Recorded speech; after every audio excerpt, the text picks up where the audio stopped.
Welcome to the Breakout Growth Podcast, where Sean Ellis and Garr interview leaders from the world's fastest growing companies to get to the heart of what's really driving their growth. And now, here are your hosts, Sean Ellis and Garr. All right, I'm Garr, and in this week's episode of the Breakout Growth Podcast, Sean Ellis and I chat with each other. So you've probably noticed it's been a while since our last episode, and that's largely because Sean has been on a 3-month world tour where he's been helping teams around the globe gain the skills and knowledge they need to accelerate their growth. So to get back into the swing of things this week, I interview Sean about his amazing adventure. We're going to dive into what he learned about growth along the way, the broad impact of his famous product market fit survey question on businesses around the world, why his workshop format serves as a catalyst for change, and much more. And stick around because there's even a crazy story about Sean getting smacked a few times in the head in there while he was on his journey. It was pretty nuts. So we're super excited to be back. We've got some exciting guests lined up in the near future. And as always, we're grateful to all of you who listen to the podcast and share our passion for growth. So the Breakout Growth Podcast is back. Let's jump into it with Sean and have some fun. All right. So as we explained in our intro, we've actually been on a hiatus from the podcast for a few months. And for anyone who doesn't know why, that's because Sean's been on a world tour, which I think is blame me, which I think was super exciting. But yeah, you've been on this mission to help startups around the world accelerate growth. And I thought to kick back into high gear here, it'd be interesting if I actually interview you, Sean, and get a sense of, what were you trying to accomplish with this, and what did you learn along the way? So, maybe I can share a little of the adventure and the fun of it too, because it's content creators would love to take a world trip or a world tour just to be able to create content on that. And obviously, this is a growth podcast. We want to stay focused on growth, but we'll weave in some fun stories from the trip as well. That sounds great. So, you ready for the third degree? Absolutely. All right.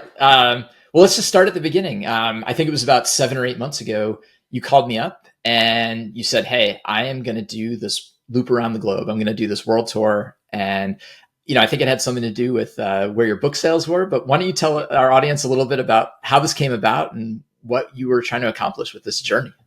Yeah, exactly. So I think the big trigger for it was we got a notice from our agent, Morgan Brown, and I, that our Chinese publisher wants to renew the rights to the book, that their kind of contract had come up, and that when they renew the rights, they need to actually report how many book sales they've made. And in that report, it was 600,000 books. And we're like, oh man, we've got 16 languages here, and just one of the languages, clearly like China's way out in front of compared to anyone else, but having 600,000 books made us feel like, gosh, we have a real legitimate chance to get to 1 million books overall across all of the countries. And so for me, it was kind of twofold. One, it's talking about a vanity metric. That's a great vanity metric. and can I help build that momentum to get us there? So that was part of the thought with the world trip. But then the other piece is, obviously we've had a lot of book sales already out there, and how can I leverage that footprint and influence to help build and drive even more impact in those markets, and hopefully make some money along the way. Yeah, I'm not a total altruist in my goals, but obviously I want to actually make some impact as well.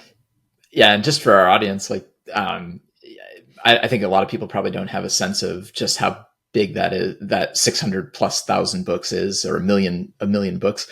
I have friends who are book authors who were super proud to hit 10, 15,000 sales. So that's really quite an accomplishment. So congratulations. My assumption is kind of worldwide. And unfortunately, the book reporting side of things is really, really hard to get insights on the numbers. I don't know. Maybe they're worried that we're going to start hounding them for royalties or something. I don't think they're holding it back, but at the same time, they probably just don't want to get annoyed and say, "Where's my checks?"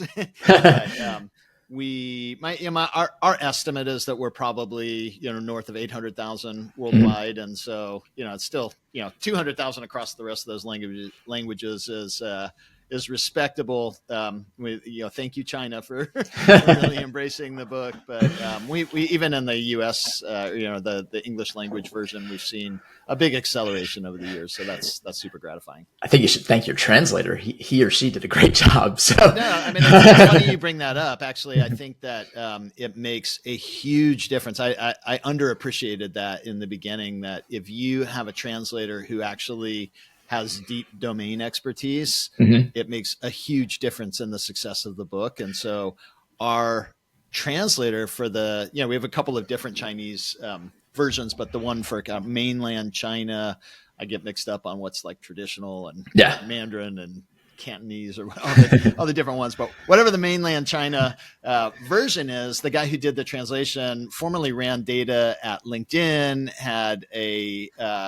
company that they've since sold. I think it's called growing.io, based in China. And so super deep domain expertise. And I think he did a fantastic translation. Probably wrote a better book maybe.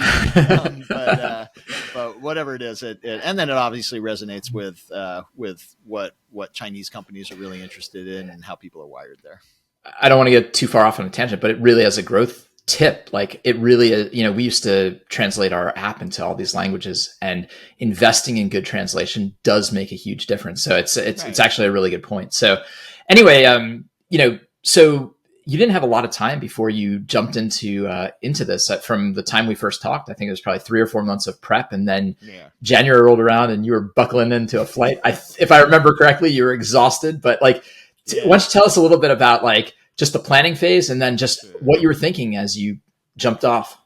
Yeah, I'm super impulsive, obviously, like that. I think if I actually kind of realized how much work it was and all those things, I probably would have said, I'm going to need 2 years to plan this thing. But literally, like I'm already started on the trip, and I'm still trying to negotiate partnerships with the stops at the end of the trip. So it's a 100-day trip, so it makes sense that that would be possible. But so I guess I'll start with how did I even identify partners across these different countries? One of the benefits for me, I'm probably going to get bombarded with LinkedIn invites after this. But I always accept my LinkedIn invites. Like I unconnect or disconnect once if someone's kind of spamming me to sell me something, but I accept all of them, give people the benefit of the doubt. And then, so as a result, probably every major city I was targeting, I had hundreds of contacts already in those cities. And so I could basically reach out and say, okay, who are the thought leaders in growth in this city? And so just kind of hit my LinkedIn contacts and ask that question, and would get feedback pretty quickly that, two or three names would kind of raise to the top, and then have some conversations. And so it requires a lot of trust, obviously. And I'm not making 10-year partnerships or something. This is a partnership that, the downside is, okay, maybe I don't get paid and something like that, or they're a pain in the ass to work with. But what I can say is that I surprisingly did well with that approach. I mean, again, I'm essentially trying to recruit these partners off of reputation. And so the reputation was strong. I'd say every partnership except for one was turned out to be really strong. I'm still waiting to get paid on one. So we'll see if I actually do. But again, you know my fee to go worldwide to break kneecaps, so just let me know. But yeah, I mean, it's one of those things that you kind of you go into these things with a lot of trust, but it's in a sense it's kind of like A/B testing partners, because I didn't have an exact formula, and so some of them were big agencies and some of them were individual kind of growth advisors and everything in between. And what's probably been the biggest surprise is that even a lot of times we would have kind of contractual obligations, and someone would say, hey, based on X, Y, and Z, I actually think it's more fair if we do it this way, and that they would kind of go above and beyond the contract. And and the same thing the other way. Like, if people would say like, oh, we'll take that on, and be like, no, I'll take that one on as an expense. And so I think overall, like just going off of reputations was a good thing. And then and the idea was basically that as I go into each market, they have a local reputation, I have a global reputation, and that when we combine them together, we can put together, we can build an audience and some programs. And so I was going into each market, and basically I want to do something that had broad reach in the community to provide impact. So that's like the keynotes, and then also have something where I could really drive impact. And so my highest impact program was the workshops. And then the keynotes were kind of like a top of funnel for the workshops as well. But the idea was to break even on the keynotes and then earn on the workshops. But one of the things that again, in rushing it, was like, I didn't provide these guys with a lot of direction, It was just kind of like, yeah, here's the playbook. And then, in hindsight, it was kind of like I left them in the lurch to figure a lot of stuff out.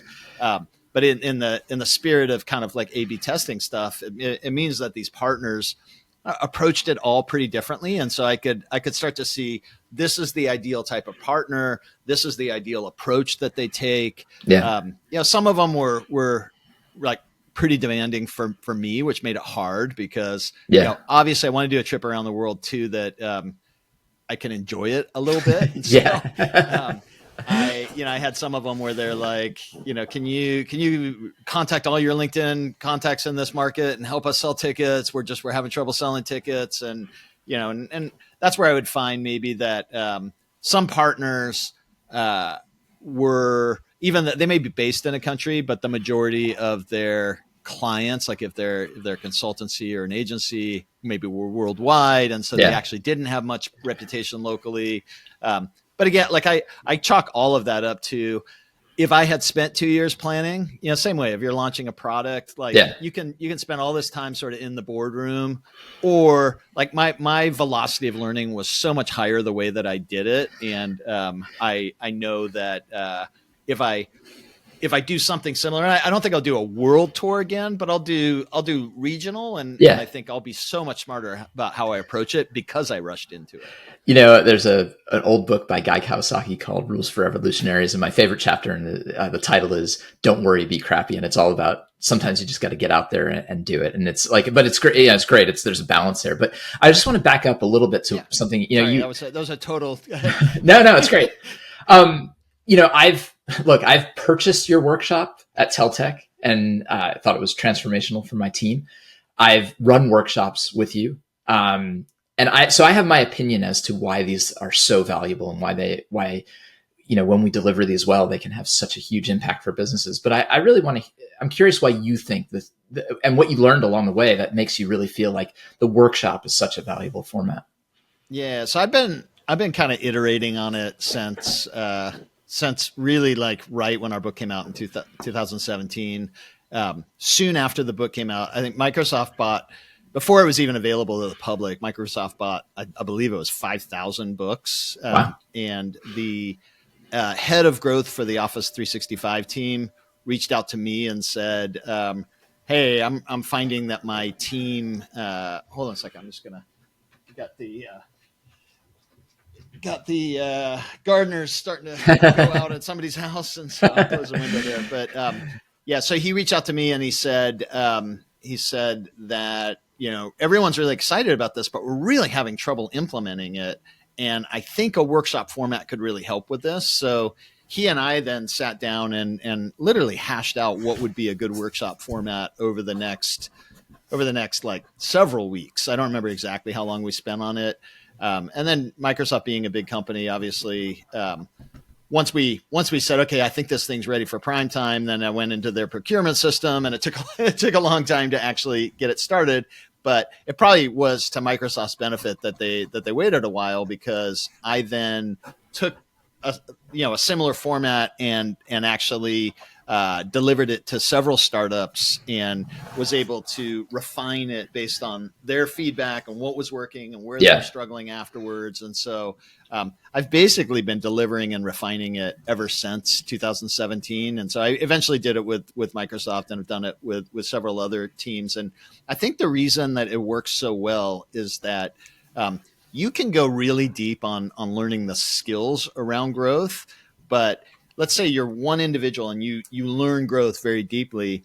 If you then try to execute and let's say you sit in the marketing department or you actually have a standalone growth department, but you go in and you try to execute experiments inside product, and the product lead or some of the people on the product team aren't on board, then you end up wasting so many cycles debating, should you experiment? Why should you experiment? Is this the right place to run the experiment? How should you do the experiment? How important is that experiment versus the long-term product roadmap? And it just kind of gums up the whole works, so that ultimately, if you don't have everyone on the same page around why experimentation is important, what you're trying to accomplish, and then all the way back up to how do customers actually get value from this product? What is the system that creates really happy customers? So essentially, in a single day, that's what we're doing. Is that we're getting cross-functional leads from across the company, getting on the same page around how do customers get value? What does a system look like that creates these happy customers?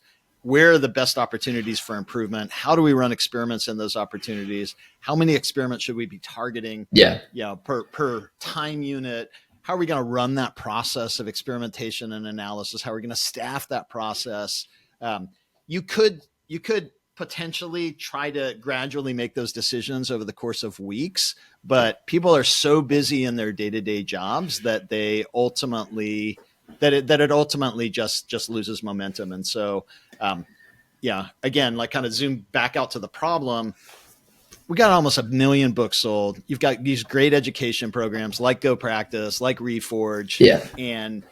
And so there's a lot of knowledge out there, yet the number of companies who are actually executing growth in a really effective cross-functional way is tiny.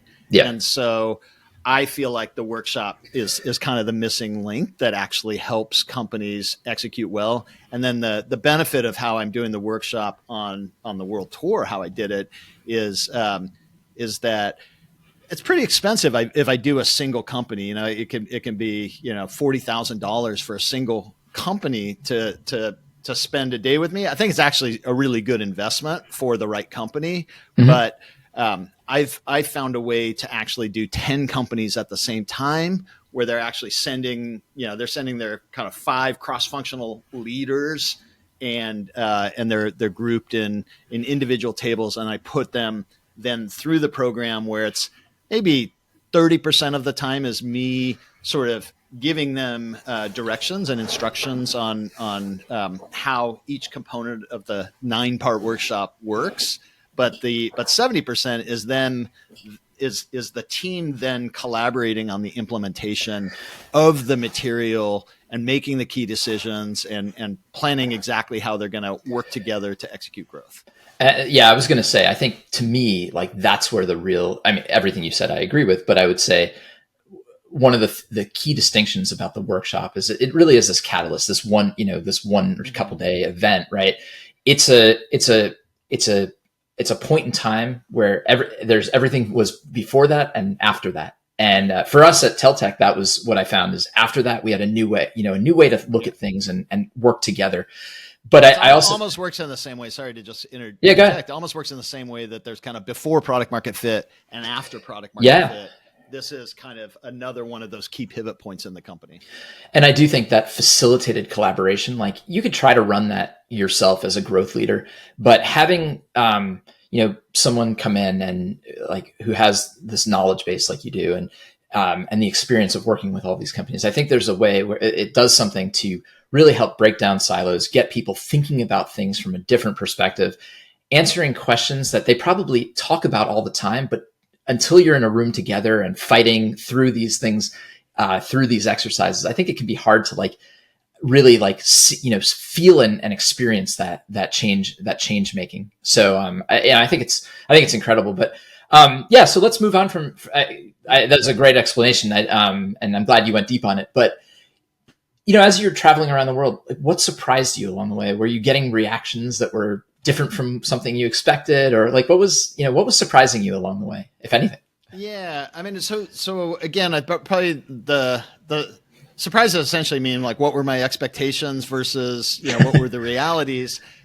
So again, I think my one expectation was it would be more fun than I thought it was than it turned out to be, because I kind of tried to book extra time in each city so that I could go out and explore each city and, get to know more people and culture. And I love travel, and I was an international relations major in school, and spent lots of time living in different parts of the world. So that was the part that really like got me excited about the trip. But it turned out that, I was just like, I was just working the whole time.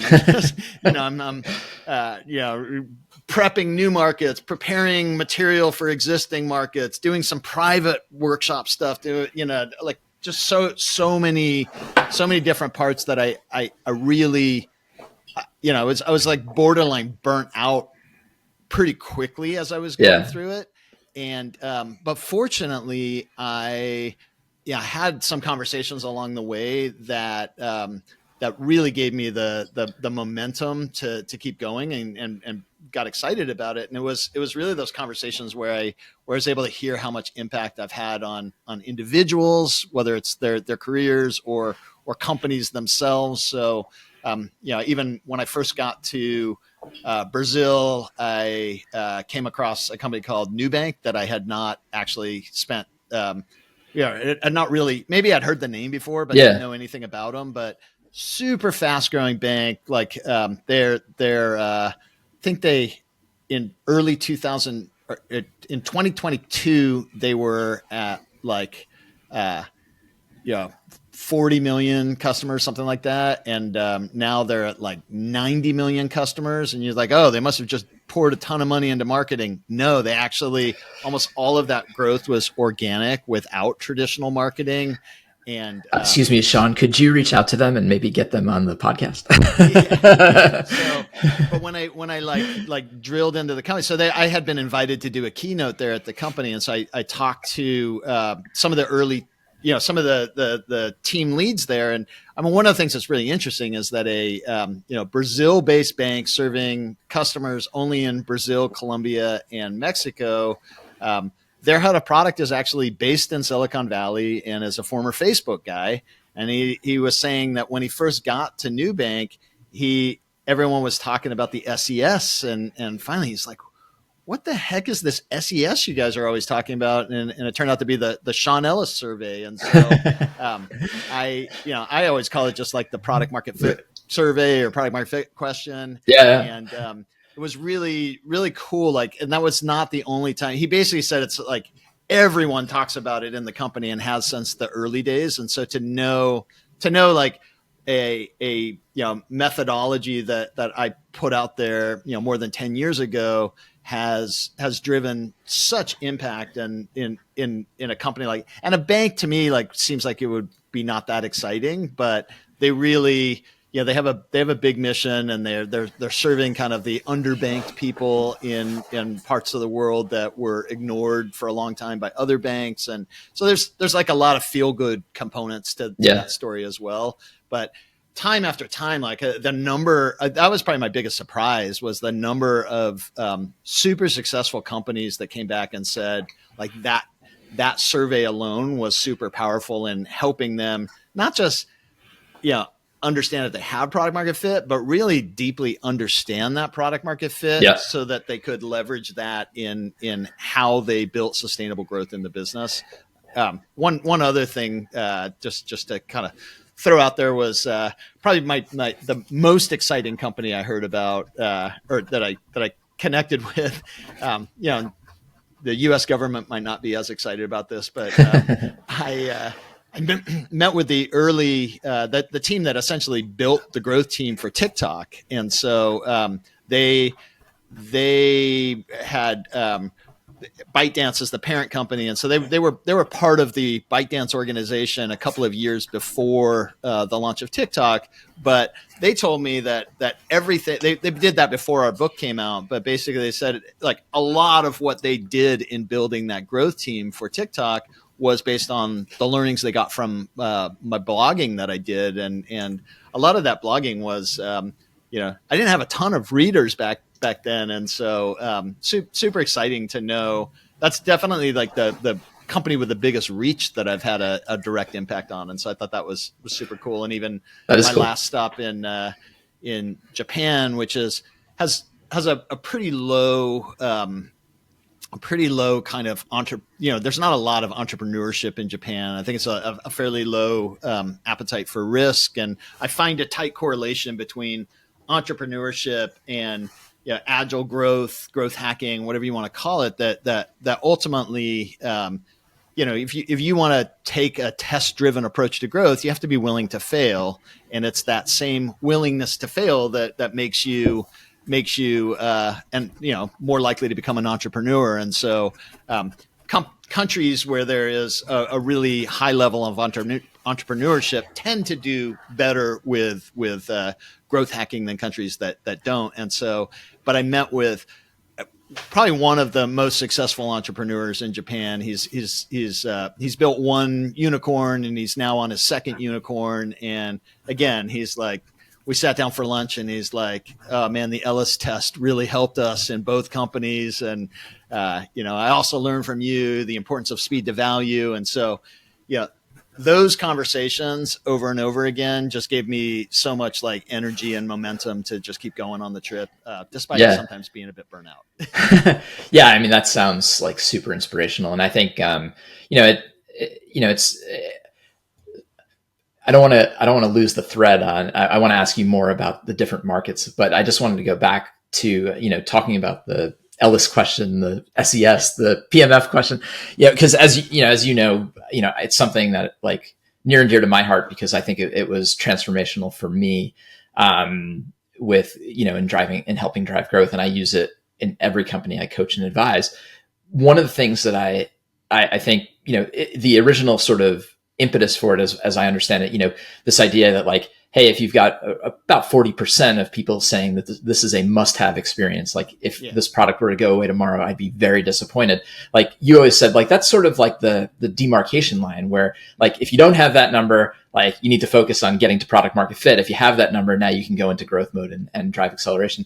And I 100% agree with that. But what I also have learned, and I think why that question probably has such legs and why it's so valuable, is that when you pair that question with other questions about product or about experience, about value, I don't think it's a question about product market fit, or about getting to product market fit. It's a question that is all about understanding your product market fit. In a vacuum, it's sort of like the NPS, right? NPS is great, except like it's not super actionable. Just like, hey, a lot of people said that they would share this product or wouldn't share this product. But when you say like, would you be very disappointed? And then you follow that up with other questions like, what features make this a must-have experience for you? What outcomes drive this? I think that's where the real magic is.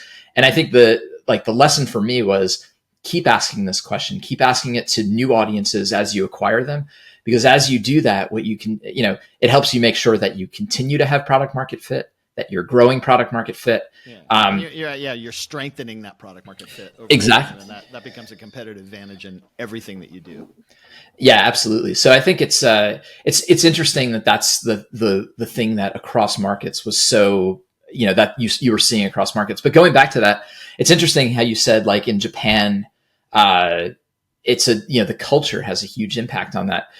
Are there places that you've visited over time where you've seen cultural shifts in how businesses work where adoption of things like this is accelerating over time? Or because I know you've been traveling for a long time, this isn't a one-off. I mean, it's it is like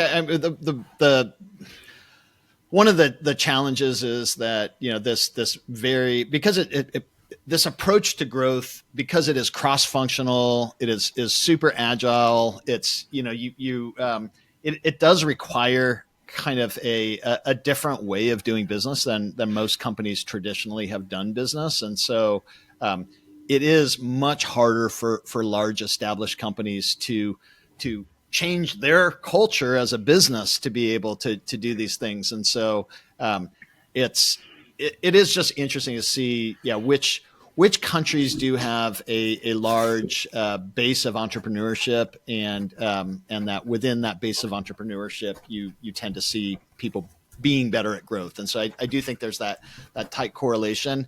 And that was one of the interesting things. Like, I have contacts in Japan that were like essentially saying, you got to come and spend more time in Japan. They really need you, and it's that old, like, I don't know what you call it, story of like the person who goes to Africa and no one's wearing shoes. And so they're like, this is the greatest shoe market ever. And someone else like, no, there's no market for shoes, or like a small country in Africa maybe. But it's the same kind of thing here. It's like, no one's doing startups, so they really need you. And it's my feeling has always been, it's like companies that don't have product market fit always really feel like they need help, but like I can't help them very much. They need to help themselves, and that that's founder's risk, getting to product market fit. And I'm really good at helping you understand that product market fit and building a growth engine around it. Same thing. Like if you're not cranking out startups, I can't change the culture of a country. That's a really hard thing to do. And so for me, that was one of the fun things about this trip around the world, was to find these pockets of entrepreneurship. Like, I think Indonesia was a great surprise. There's some really good entrepreneurship in Indonesia. I'm always impressed by Australia for a relatively small population. I think they have some really great companies that they've created there. You're biased though, because you were born there. But then, like India is kind of a surprise, where it's this huge country that, when I was growing up, like already had kind of a reputation around IT and, it's like software development to some degree, where China was the country that was much more likely to just kind of like, if you had a cheap plastic gadget, you turned it over, it was most likely to say made in China on it. Yeah. And yet China has turned into this powerhouse in technology, where India in some senses has kind of been relatively stagnant in, there's some local big companies, but there's surprisingly not very many Indian companies that compete on the world stage. Zoho would be one, but services companies for sure, but in terms of actual like products on the world stage. And so I'm trying to figure out exactly why. I think it's interesting, but there's a lot of enthusiasm for growth there. And India was actually one of the countries where the first couple of times I went out into public places, like people would post on social, "Hey, I just saw Sean Ellis," and so it's kind of like, you assume that if there's a following for my book and for me there, that they must embrace, growth hacking or pretty well. But I'm still, and I actually, those are comments that I was interviewed by kind of the equivalent of their Wall Street Journal, a magazine called the Economic Times. And it's probably not the most diplomatic thing, but I shared my thoughts there, that like I feel like India's kind of underperformed their potential, and that might piss a few people off, but I'd rather risk angering a few people to challenge the others that are like, we are underperforming on a world stage, because there's so much latent potential in that country. So it's funny because you're sort of saying like, I think the behind what you're saying is like, I'm not going to focus a ton of effort in trying to change the culture in Japan when there's plenty of cultures where they already embrace this and I can drive more impact quickly. It kind of follows your product market fit question approach, right? Where like you've always said, like I exactly said that. I have product market fit in some countries and I don't in others. But like you've always said, like the people who are very disappointed, I want to make more of them. right? Yeah. Like trying to take the people who are not disappointed at all and figure out like how to make them excited about your product. That's a big lift, but like figuring out the people who love what you do and making more of them, that's a really good goal. So I think, as we really try to focus and keep the focus always on growth, like that's a really, good growth learning, like, fish where the fish are. Right. Yeah. So Latin America, I think, is another area where it's just like loaded with potential of super passionate people with a high tolerance for risk. And so I think you are starting to see some really good startups coming out of South America and a good culture around growth. Yeah. So you already said that you probably wouldn't do another round the world trip. And I can understand, it sounds like it was a lot of work, gratifying, but a ton of work, and maybe not as, like you said, as much fun as you'd hope for.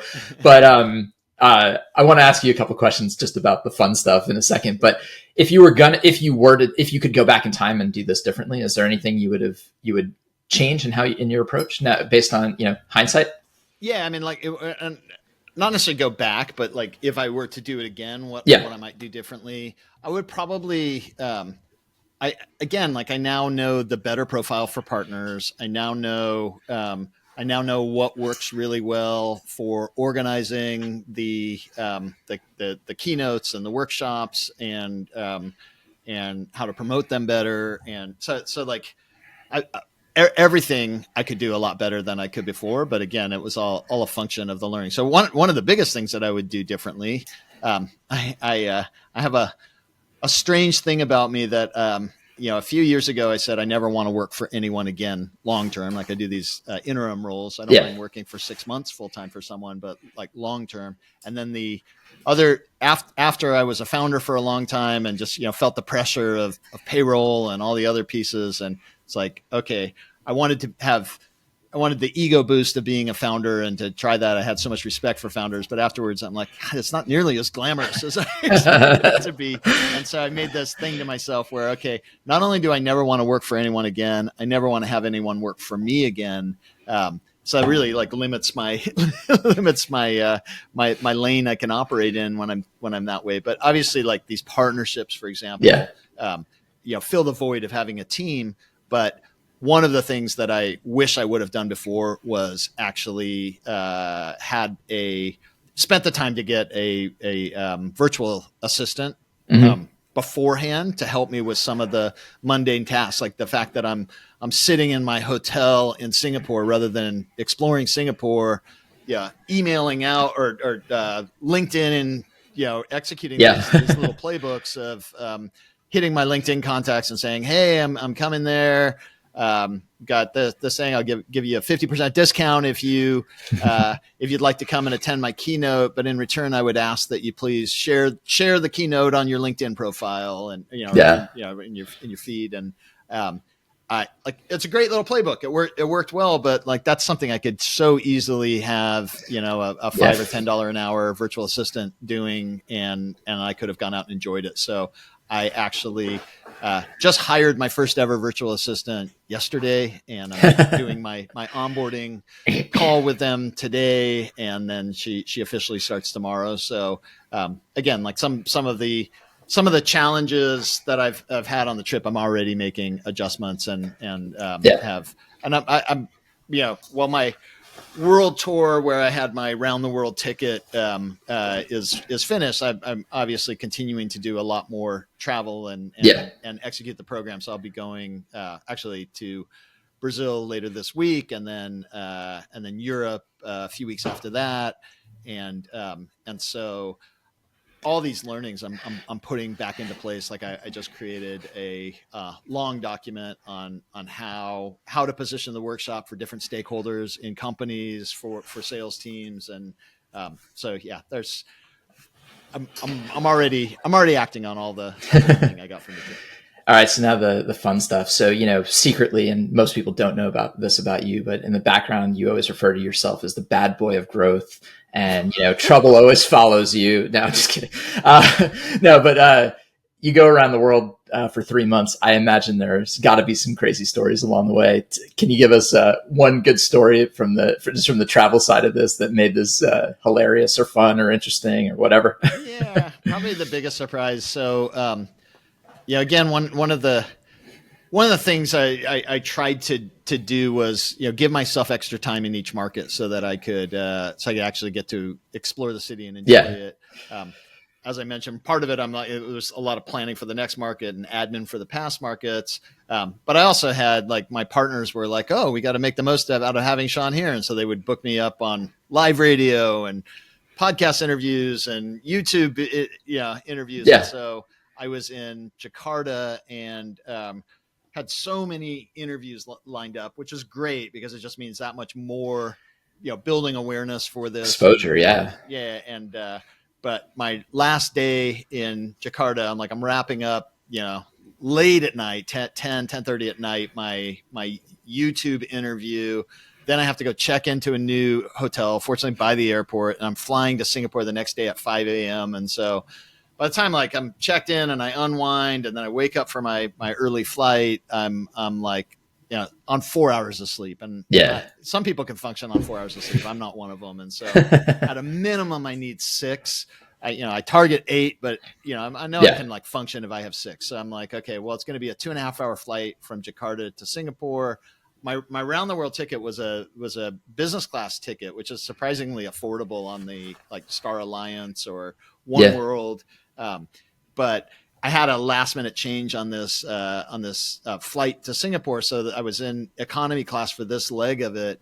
And I get on the plane and it's like a 2.5 hour flight. So it's going to be hard to get my needed 2 hours, but I get on there and I go to sleep and the plane takes off and I put my seat back and I'm ready to try to get my sleep. I got my face mask on, my earplugs in, and as soon as I put my seat back, the guy behind me starts banging on it. And I'm like, that's obnoxious, but I'm just going to ignore it for, hopefully it'll just stop and just deal with it.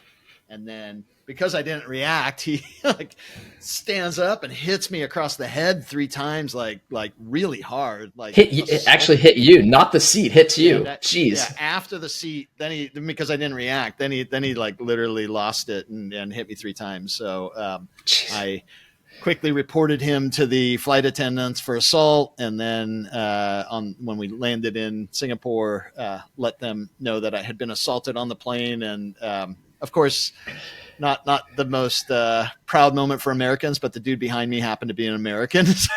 Gosh. So anyway, yeah. So does he not remember the stories of people getting caned in Singapore? This seems like a bad idea. It was, as soon as I started talking to the Singapore police, they're like, we do not do violence here. And so he's in a lot of trouble. And so, and they obviously the people sitting next to him would have been witnesses.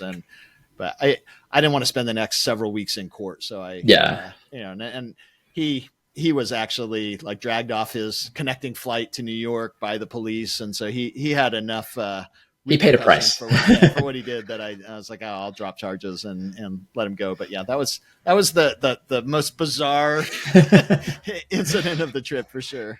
I told you trouble follows you. No, just kidding. But I'm glad all's well that ends well. But that is nuts. I mean, air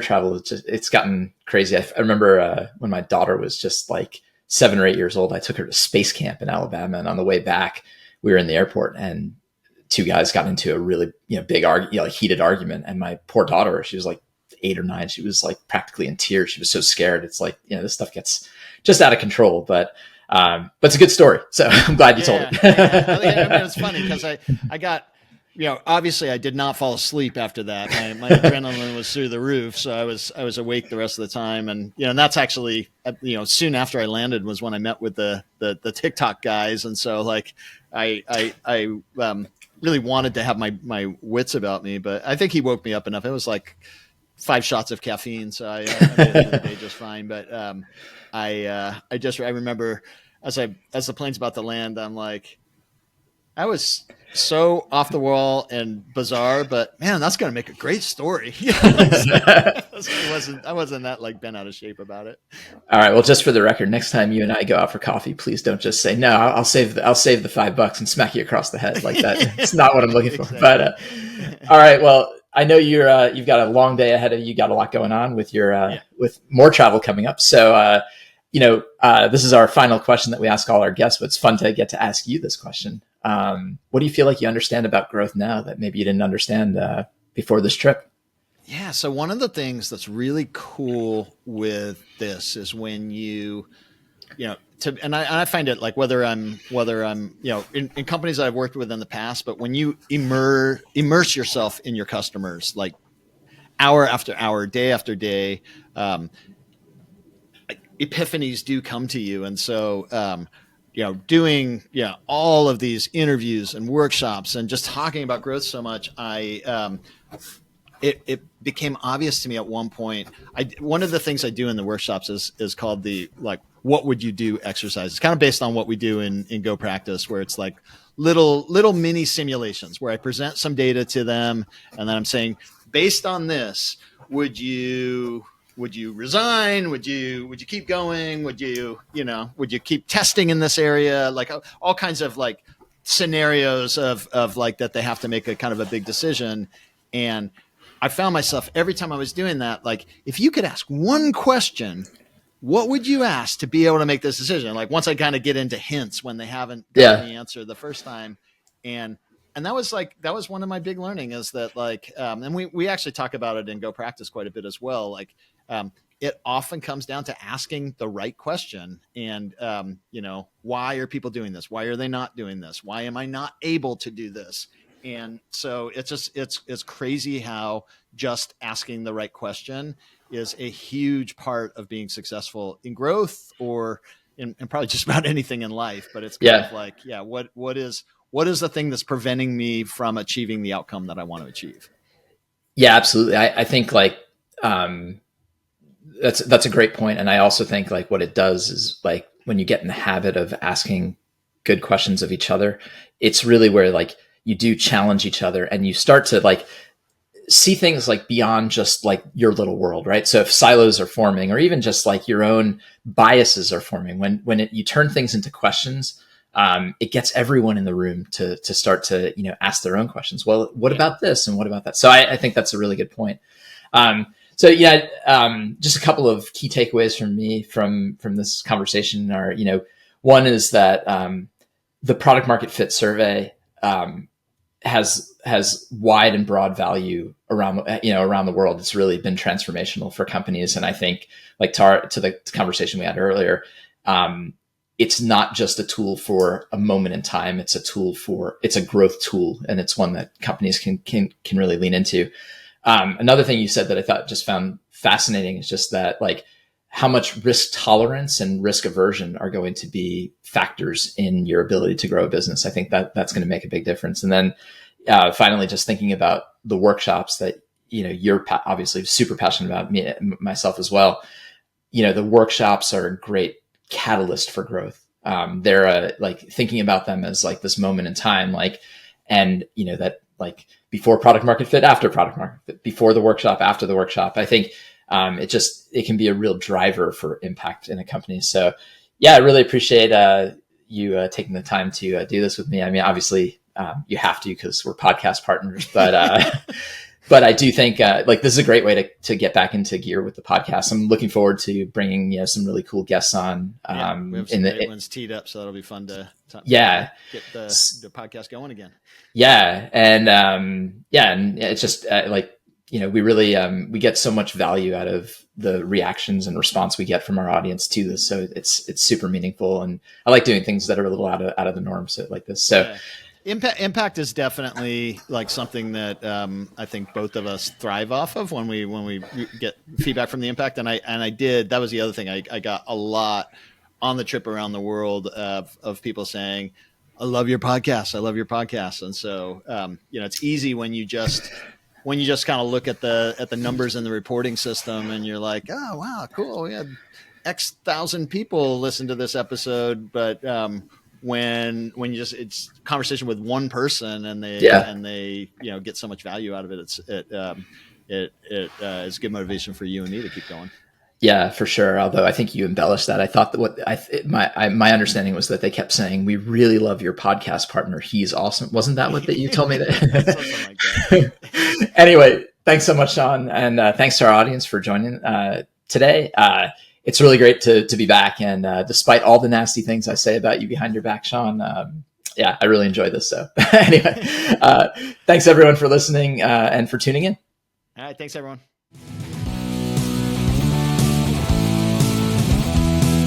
Thanks for listening to the Breakout Growth Podcast. Please take a moment to leave us a review on your favorite podcast platform. And while you're at it, subscribe so you never miss a show. Until next week.